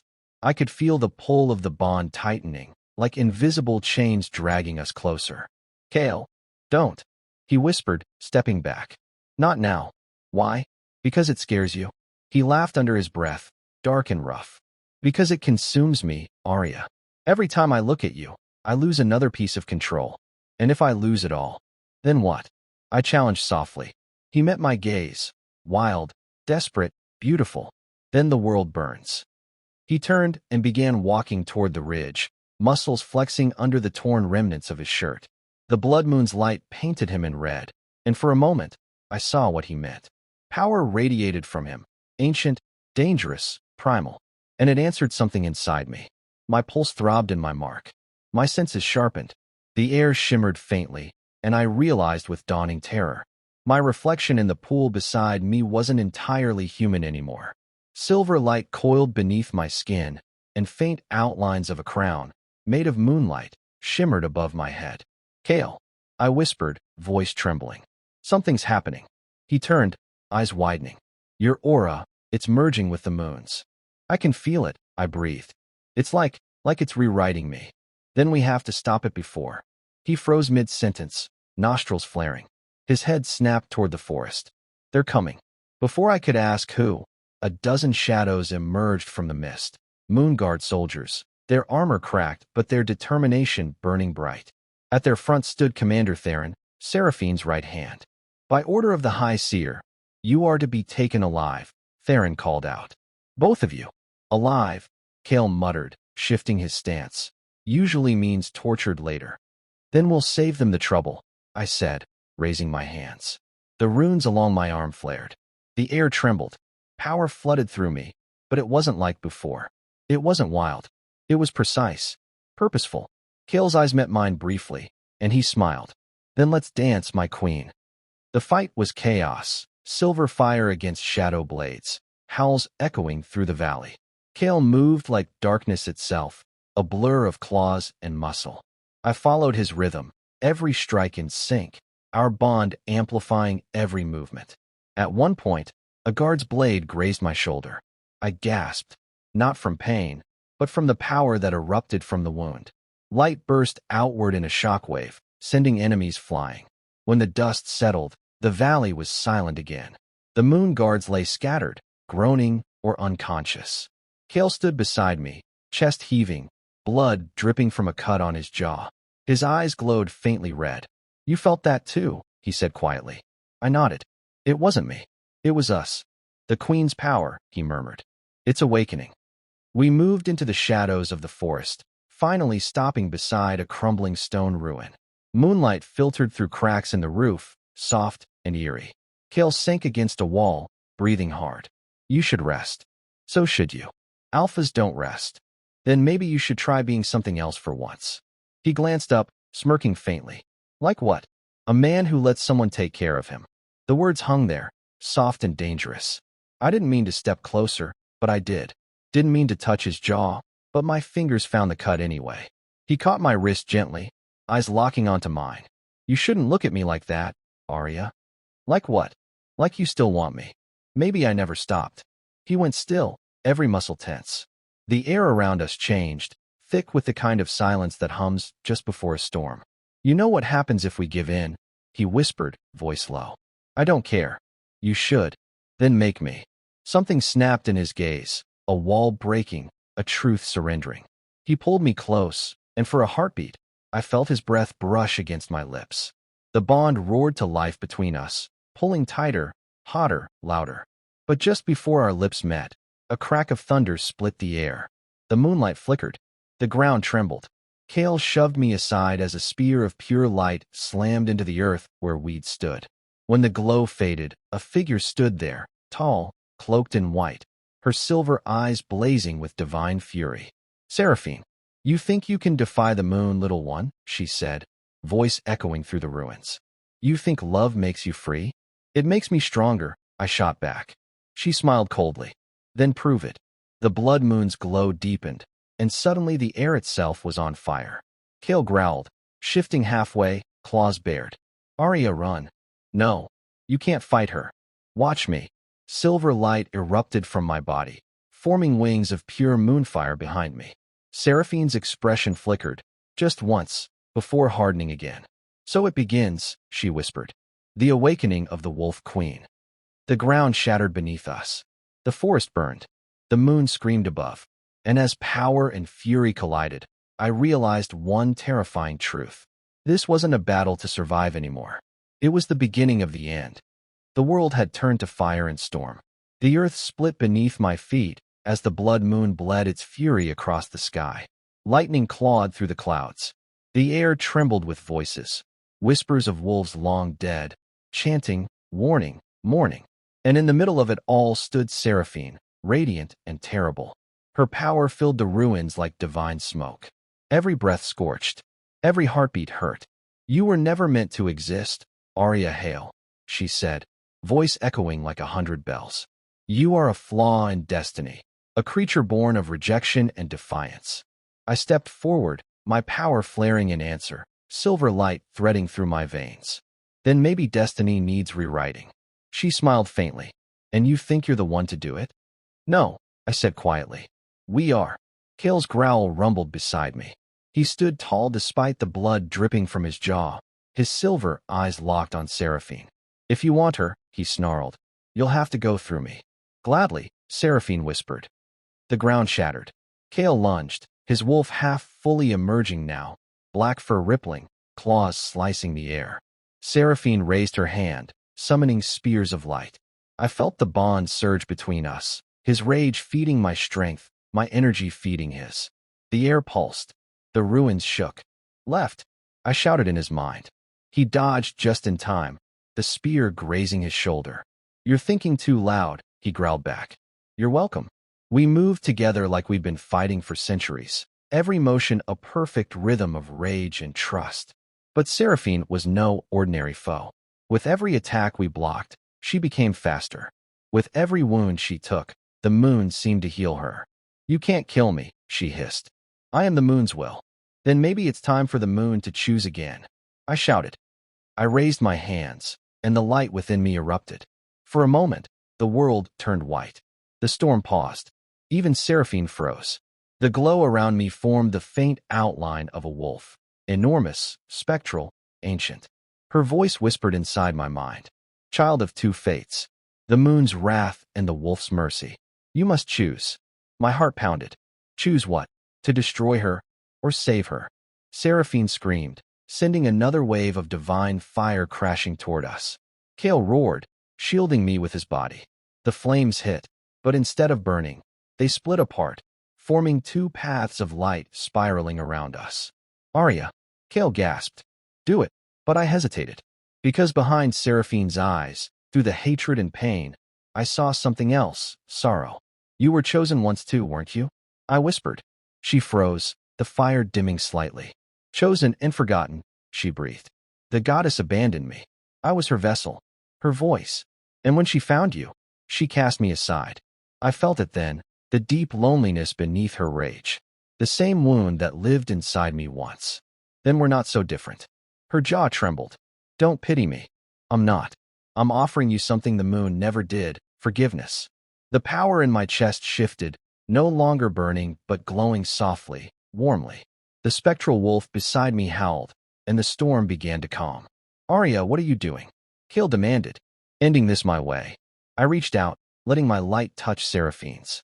She flinched, then gasped as her divine armor began to crack, revealing a flicker of the woman she once was. You can stop fighting, I said softly. Let the moon see who you were, not the weapon she made you. For the first time, Seraphine's eyes filled with tears. The blood moon dimmed. The storm faded. And then, she smiled. Maybe the goddess chose right after all. Light exploded around her, not violent this time, but freeing. Her form dissolved into silver dust that scattered across the sky, merging with the stars. The ruins fell silent. The blood moon softened to pale white. Kale stood beside me, his chest rising and falling fast. You spared her. No, I said quietly. She freed herself. The aftermath was almost too quiet. The wolves who had survived watched from the shadows, unsure whether to kneel or flee. Kale turned toward them, voice low but steady. The war is over. The moon no longer commands us. We choose our own fate now. A murmur spread through the crowd, disbelief, awe, hope. I looked at him then, really looked. The warrior, the alpha, the man who once rejected me to save me, now standing at my side as my equal.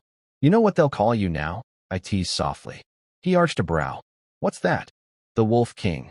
He smiled faintly. Only if you're my queen. You might regret saying that, I said, stepping closer. Never. Our bond pulsed again, stronger, calmer, not the burning fire it once was, but something eternal.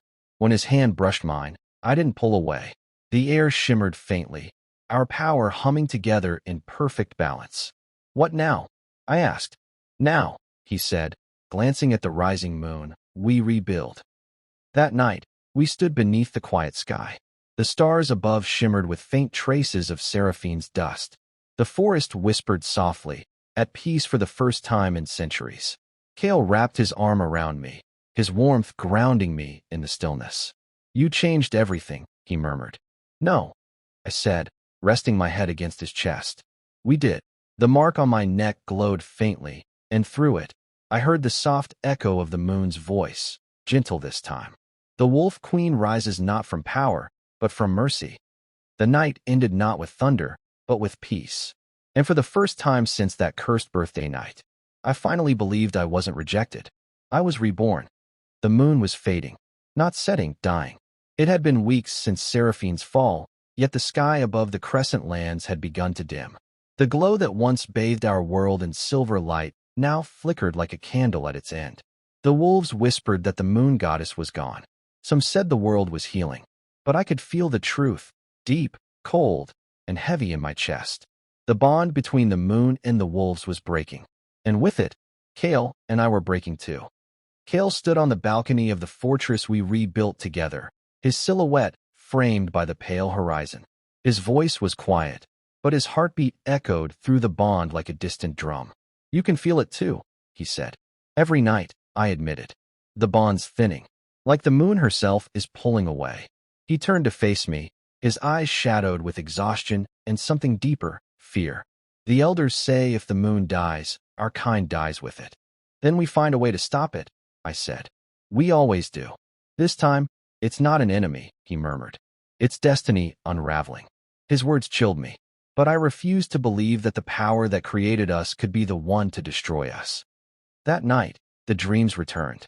I stood again in the glowing pool where everything began, where the moon first spoke to me. But this time, the water was black. The reflection that stared back wasn't mine. It was the moon herself, fading, trembling. The cycle must end, her voice echoed softly. Balance demands sacrifice. No, I whispered. Not again. No more blood, no more pain. Without the moon, there can be no wolves. No bond. No love. Then take me, I said desperately. Take what you need from me. Her reflection tilted its head. You would give your light to save theirs. If that's what it takes. The world shook. The water turned to silver again, wrapping around me like silk. When I woke, Kale was holding me, his hands shaking. You stopped breathing, he whispered. Your heart. Aria, what happened? I looked into his eyes and saw it. The reflection of the same silver light now flickering inside me. The moon wants a sacrifice, I said softly. And she's chosen me. No, his voice was sharp, breaking. No one's taking you from me again. Kale. We'll find another way, he growled. We always find another way. But I could feel the truth humming through our bond. This time, there wasn't one. The next evening, under the last full moon, the entire pack gathered in the valley. The sky was pale, drained of color. Even the stars seemed afraid. I walked to the center of the sacred ground, the place where the moon's light still touched the earth. Kale followed, his steps heavy with defiance. Aria, hail, Elder Rowan said softly. The moon calls for the return of her light. If you refuse, the balance will collapse. Then I'll collapse with it, Kale growled. I touched his cheek gently. You won't, because you'll lead them after me. His breath hitched. You can't ask me to. I'm not asking, I said, voice trembling. I'm trusting. For a moment, he said nothing, just held my hand, his thumb tracing the scar that once marked my rejection, now glowing faintly like moonlight. I spent my life fighting fate, he whispered. Then I met you, and I realized fate isn't a curse. It's a choice. He pressed my hand to his heart. So if you go, I go. Kale. But before I could protest, the moon flared one final time. A beam of white light struck the earth, surrounding us both. The wind roared, the pack fell to their knees, and the world vanished in light. I found myself floating, no ground, no sky, just endless silver. Kale was beside me, his hand gripping mine. Two souls bound by choice, the moon's voice whispered. One must remain to restore balance. Then take me, Kale said instantly. No, I said at the same time. We looked at each other, both knowing there was no winning this argument. Only love freely given can heal what pride destroyed, the moon said. But it must be complete. Kale's eyes softened. You were my greatest sin, Aria, and my greatest salvation. And you were my rejection, I whispered. That became my reason to rise. He smiled faintly, that small, broken smile I'd fallen in love with long before he ever said the words. If this is the end, he said quietly, then let the world remember us not as Alpha and Luna, but as two fools who defied the gods. I kissed him then, a slow, aching kiss that wasn't about fire or possession. It was about release, about surrender. The moon pulsed once, twice, then exploded into light. When I opened my eyes, I was back in the valley, alone. The moon was full again, radiant and alive. The pack stood in awe, staring at the sky. And Kale, he was gone. Only his pendant lay in the grass, glowing faintly with our shared light. My knees gave out. Tears blurred the world. But as I reached for the pendant, a warmth spread through my chest, his heartbeat. His whisper, I'm still here, my queen. In the bond. In the moon. Always. I smiled through the tears, because I could still feel him. Not beside me, but within every heartbeat, every wolf howl that rose into the sky. The moon had taken one body, but left behind a love that could never die. That night, I stood on the same balcony Kale once did, the pack below me, the moon glowing bright above. The Alpha is gone, I said softly, my voice carrying through the valley. But the moon lives again, through all of us.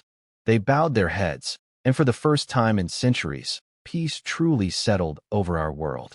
As I lifted Kale's pendant toward the moon, I felt his voice again, warm, teasing, endless.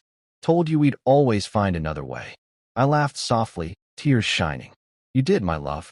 You did. And that was how the rejected became the queen. How love rewrote fate. How the moon rose again, not through power, but through mercy. To everyone who stayed through this journey, thank you. For listening. For feeling every heartbeat. For believing that even in rejection, there can be rebirth. If you felt this story, if Aria and Kale's love moved you, Hit subscribe, share this with another soul who believes in destiny. And remember, even the moon was once broken before it learned to shine. Crescent moon.